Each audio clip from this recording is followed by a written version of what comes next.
Right, I'm going to try and fit in a game of rapid chess, but a little bit later in the day. I don't normally play chess too late in the day, so 1372, good luck. Getting a bit of a rating gap. I shouldn't really be players with quite such a gap. So he's played 500 and something games only in 5 months. It's a lot of games, so trusting that the rating is accurate, we'll soon find out. And I've played, what, 850-ish, give or take a little bit, just slightly over. So we're playing a Caro. Now, which version does he want to play? He plays bishop up. Okay, I think I'll just take and develop my knight there. Just get a tempo attacking the bishop, and then we're just going to try and get castled, stick to good principles. It's whether you want to bring this bishop out and then the pawn up, which is good if you can achieve it. He'd probably just drop his bishop back. So yeah, do we bring the bishop up and around the angles, then pawn up? So he's gone there, so I can put the bishop where his was on this diagonal. That makes sense to me, unless there's some sort of trickery here and I'm forgetting it, which I could easily do, of course. Easily forget a theory in any position. It's one of the less common ways of playing the Caro. And I just want the bishop up somewhere, castle, and then just get a playable position and then worry about what to do. Just clicking my little heater up there, but it's actually quite mild today for a winter's day for us. Excuse me. Again, same for my opponent. Just get your knight up, get castled, worry about what to do once you've got your king relatively safe. He launches one. Yeah, is this some sort of weird preparation? I have to go back. It's my only move. So he'll play h4. Wait, he plays g5. Why has he played that if he's played g4? Okay.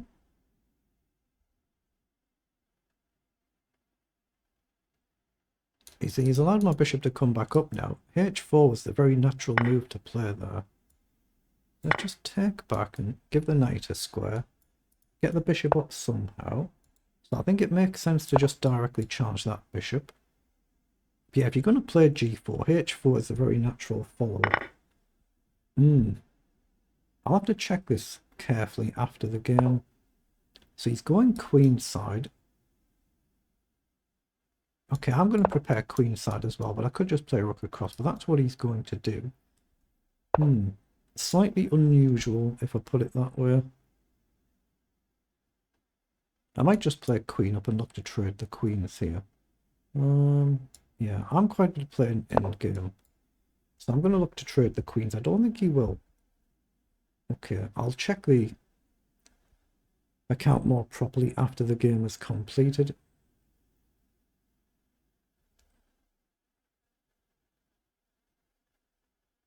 He's perfectly fine to trade. He's got a perfectly playable position. But what else has he got in mind? Oh, he has traded, so he just needs to guard his pawn now. Shuffle across or push up or let you take and try and trap the knight. Yeah, so he's pushed forward, so we'll just come back to the natural square. Now, do we need to castle at all? Now the queens are off the board. If you trap the bishop in, it's a little bit awkward, but I guess we just push up. I'm tempted to go queenside because my opponent has, though. Yeah, I'm going to do that. I'm going queenside because my opponent has, and I'll just challenge this pawn. So I'd expect h4 if I play up. Trade, file opens up. Oh, he's hit the bishop, so I'll move the bishop up out of the knight's firing line. We guard this pawn so we can try and push. And we just put a little bit of gentle pressure on if the rook wanders off, for instance. But do I move the king across over, or do I just say, no, I'll stay in the middle, in which case it might have been a waste of time castling. But pawn up's natural, pawn down in response is natural, takes is just an open file. Not easy to create any clear-cut chances here, so he's gone back presumably to do this. So do I gamble a bit and go f6? But again, you can take and it just opens up, doesn't it? So here, h4. I don't really like that. I'm going to play a steady move and just push the pawn and maybe prepare to bring the king forward. Makes room for the rook to come to the c file if we decide to. But knight across bishop back, then h4. A little bit awkward. I guess I can just push f6, but slightly uncomfortable.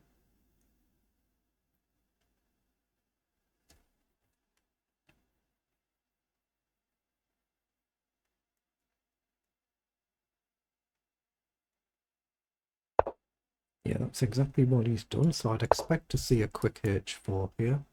Now I'm probably going to play f6. I don't have to. I could go here, h5. Oh, he's played bishop down. Well, I'm happy if he takes, because I just simply take back.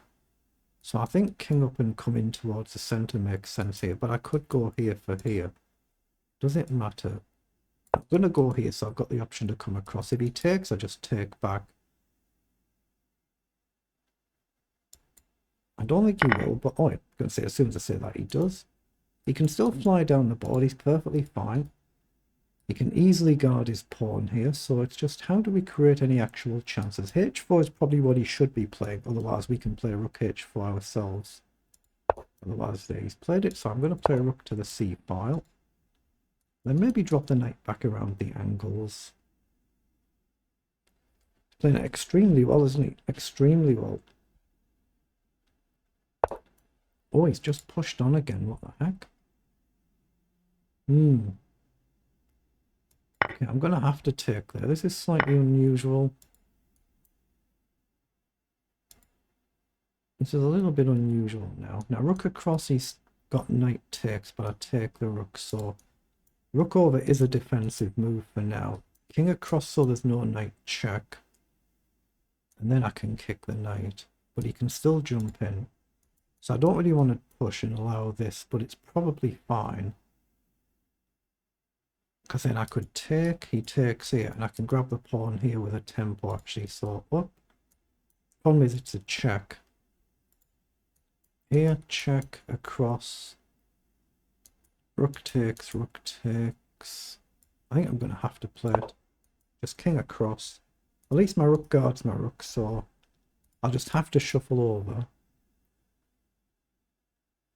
If he trades, I get the open file. If I trade, we attack the pawns. He just needs to find c3, but I suspect he will. So let's just see if he takes a rook, but he's playing it rather well, isn't he? Oh, he has taken, so he's given us the potential open file, but he's dealt with this though. Still got c3 if he wants it. He's gone back. So that might allow rook up now, and he'll have to guard his knight, otherwise he'll lose the pawn. So here or here. So if I go here first and he goes here, I then go here, and if he guards, I take the pawn. So that makes sense to me. It's a hidden threat, this, to try and deflect his pawn forward, and then we attack the knight. Wait, so he's gone forward, but now takes, I just take, and I should be better. I should just be better here, thanks to the pawn. And I'll pawn forward and just put some gentle pressure on, but we could try and pin his king, and then see if he guards from behind. He's got to guard his pawn from behind. I mean, maybe he can get away with this and come across, but actually, maybe he can. Maybe he can go this way. Pawn up and you blast forward. Suddenly it's a race, isn't it? That's a bit awkward. Well, he's gone there, so here to cut this off, but he's got this, so I'm going to bring the king back. Right now I'm in time to guard these pawns if I need to. Okay, he's pushed forward, so I think I just step up here. Make sure I take back. But his king's cut off, which is important here. Rook up, I assume we can just trade, but I'll try and work it out if he plays a move like that. We've got the extra pawn, and they're kind of blockaded. So he's trying to push here. So again, now I can go across, and he can't protect this. So here, he pushes, I take, and he takes with check, and this falls as well. So that's no good. So up, down. Did it remarkably well, isn't he? So what about back here then? I'm going to have to come back. But now if he goes here, I can guard in the centre. Then that leaves this issue, but I think I have to do it. But his king can't get forward in the current setup because of my rook. So he needs 1, 2, 3 moves. I go here, you push down. rook takes, and this collapses. So it's, can I collect any of these and run my own pawn? Okay, so I have to go this way, otherwise he just repeats. So rook down, that's what I'm expecting. He's pushed his pawn forward. So again, I can play rook across here, and he'll have to go here, I assume. But then what do I actually do? Maybe here to take, or do I do this now? Yeah, let's just push the pawn out and break this structure up. If he takes, I probably take the center pawn, and then the outside pawn is still under attack.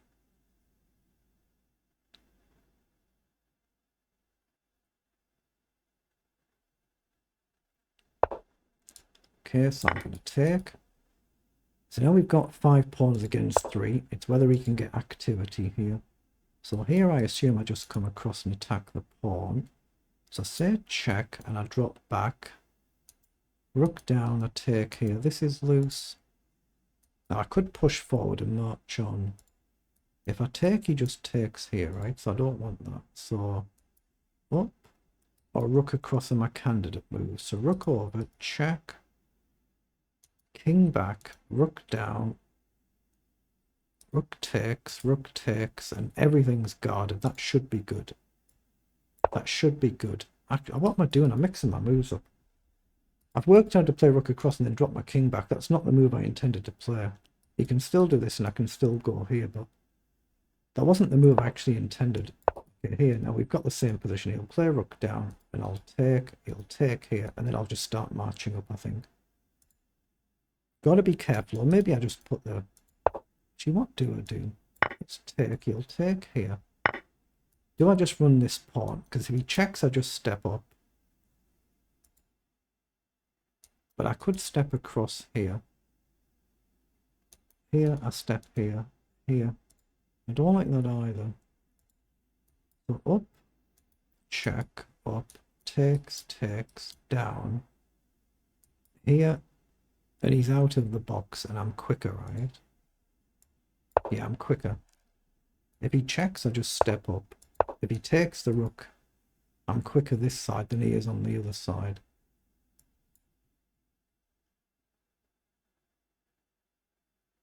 And importantly, we might be able to queen with a check. So he's got to stop my pawn. So he's in the box now. Here, here, here, here. So he's in the box. If I go here, you just draw the box. He can step into it, so he's in time. So I need to bring my king back this side and then use this pawn. His best chance is to start pushing here, which he hasn't done. Okay, now I'm fine. I can support this pawn, so I'm definitely winning now. Difficult game. But he can never take the back pawn, you just push the front pawn. So there comes a point he has to concede ground. I just push and push here. So I could push here, or I can take here. Does it matter actually? Here he takes queen. Yeah, let's just queen. Let's just get a queen. We can definitely get back. Boy, it's been a really difficult game, and he's played a tremendous effort.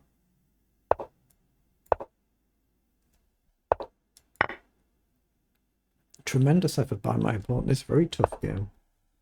So let's just take. Okay. I'm just going to cut the king and get myself another queen. We're just trying to make sure the king has got at least one legal move. There's multiple moves right now. If he goes here, a queen, he's still got a dark square to step on. But he's putting a really tremendous effort on these. So I can see multiple moves he's got, so I'm free to get a queen. Okay, so now we just need to pay attention. So check, it's just over, isn't it?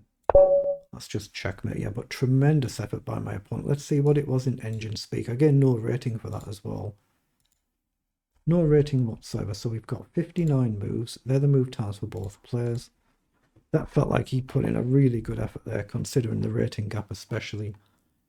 One of those games, just a simple blunder somewhere, and it's over.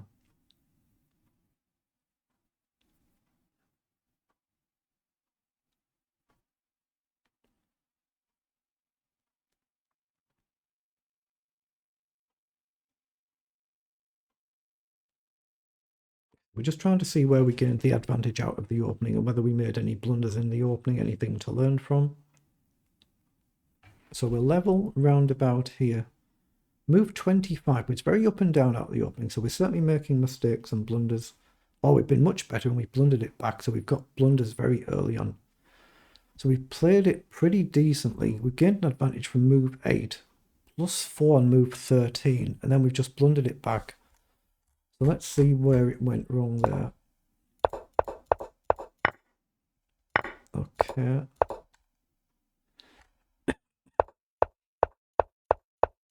See, this is all fine.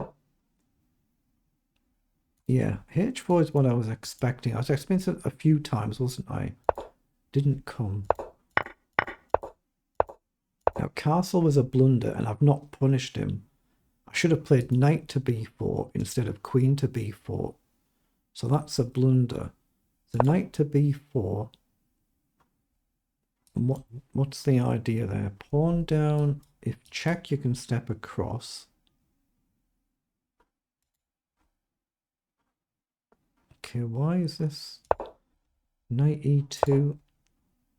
Oh, so you can activate the rook and put pressure on the pawn. If you push up, the king can't step over, I guess. Yeah, so it must be something like that. But okay, well, that's why I've blundered with the queen up there. And then I've got another blunder just here with knight back to c6. So I could have just taken on c2. I wasn't paying attention. I just dropped the knight back. I could have just taken it. I'm not actually getting trapped. It looks a scary position, doesn't it? So there's no obvious way to get back out, but the engine is saying it's perfectly fine. Just take it. You can get your rook across. You can move your bishop if you come under attack. So it's perfectly fine. You're not trapped. Maybe you go around the angles. It looks scary to take that though, but that's why I've got another blunder there. So what do we play? Yeah, 90% versus 87% accuracy. So even though my opponent's worse pretty much most of the game, they've still played very, very well. But overall, it's a dangerous game.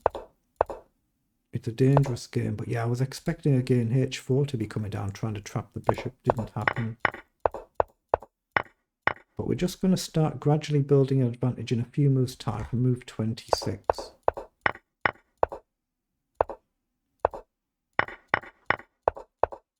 But still a scary position, some of these moves. Wait, so I should have played rook across behind the pawn instead of pushing the pawn to break the structure. So that's what I should have done there. A rook down now, I guess he's not as effective because he can't come across. Okay.